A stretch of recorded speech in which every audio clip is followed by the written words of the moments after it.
دھڑکتے دلوں اور سنتے کانوں کو محبت برا سلام۔ تمام ہی ناظرین اور سامعین کو ایک اردو چینل پر خوش آمدید کہتے ہیں۔ عرب شریف میں 1922 تک ترکی کی حکومت تھی، جسے خلافت عثمانیہ کے نام سے جانا جاتا ہے۔ 1922 سے پہلے سعودی عرب کا نام سعودی عرب نہیں بلکہ حجاز مقدس تھا۔ خلافت عثمانیہ دنیا کے 3 براعظموں پر 623 سال تک قائم رہی۔ جب بھی دنیا میں مسلمانوں پر ظلم و ستم ہوتا تھا تو ترکی حکومت اس کا منہ توڑ جواب دیتی تھی۔ امریکہ، برطانیہ، یورپین اور یہودیوں کو اگر سب سے زیادہ خوف تھا تو وہ خلافت عثمانیہ حکومت کا تھا۔ امریکہ یورپ جیسوں کو معلوم تھا کہ جب تک خلافت عثمانیہ ہے ہم مسلمانوں کا کچھ بھی نہیں بگاڑ سکتے ہیں۔ امریکہ و یورپ نے خلافت عثمانیہ کو ختم کرنے کی سازش شروع کی۔ 19ویں صدی میں سلطنت عثمانیہ اور روس کے درمیان بہت سی جنگیں بھی ہوئی۔ چونکہ مکہ اور مدینہ مسلمانوں کے نزدیک قابل احترام ہیں، اسی لیے انہوں نے سب سے پہلا فتنہ وہیں سے شروع کروایا۔ امریکہ یورپ نے سب سے پہلے ایک شخص کو کھڑا کیا جو کرسچین تھا، ایسی عربی زبان بولتا تھا کہ کسی کو اس پر شک تک نہیں آیا۔ اس نے عرب کے لوگوں کو خلافت عثمانیہ کے خلاف یہ کہہ کر گمراہ کرنے کی ناکام کوشش کی کہ تم عربی ہو اور یہ ترکی اجمی ہیں، غیر عربی ہیں، ہم اجمی کی حکومت کو کیسے برداشت کر رہے ہیں؟ پر لوگوں نے اس کی ایک نہ مانی۔ یہ شخص لارنس آف عربیہ کے نام سے مشہور ہوا۔ آپ لارنس آف عربین لکھ کر گوگل پر سرچ کر سکتے ہیں۔ پھر امریکہ نے ایک شخص کو کھڑا کیا جس کا نام عبد الوہاب نجدی تھا۔ عبد الوہاب نجدی کی ملاقات عرب کے ایک سوداگر سے ہوئی جس کا نام ابن سعود تھا۔ اس نے ابن سعود کو عرب کا حکمران بنانے کا لالچ دیا۔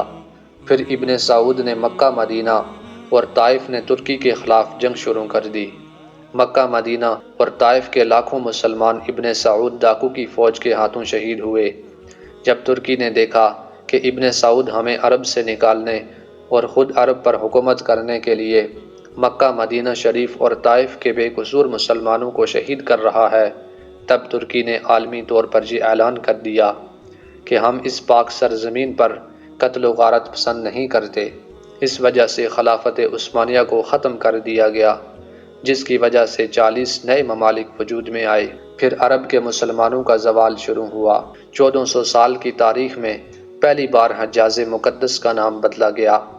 ابن سعود نے حجاز مقدس کا نام اپنے نام پر سعودیہ رکھ دیا، اور اس فتنے کا ذکر احادیث میں بھی ملتا ہے، اور اسی وجہ سے سرکار دو عالم صلی اللہ علیہ وسلم نے سعودی عرب کے شہر نجد کے بارے میں دعا نہیں فرمائی تھی۔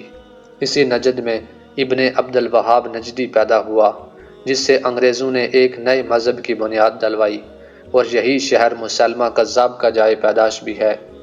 لیکن دنیا بھر کے مسلمانوں کی آنکھوں میں ڈول جھونکنے کے لیے انگریزوں نے اس نجد شہر کا نام بھی تبدیل کر کے ریاض رکھ دیا، جو آج کل سعودیہ کا دارالحکومت ہے۔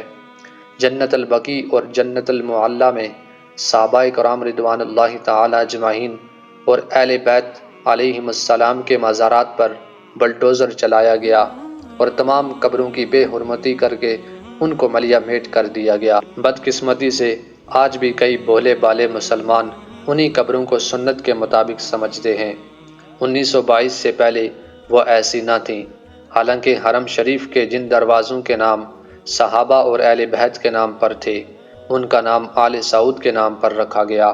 آپ یہ ساری معلومات انٹرنیٹ کے علاوہ تمام تاریخ کی کتابوں میں بھی پڑھ سکتے ہیں۔ انگریزوں نے اپنی اسی سازش کی کامیابی پر 1962 میں ہالی ووڈ نے لارنس آف عربیہ کے نام سے فلم بنائی، جو بہت زیادہ بار دیکھی جا چکی ہے۔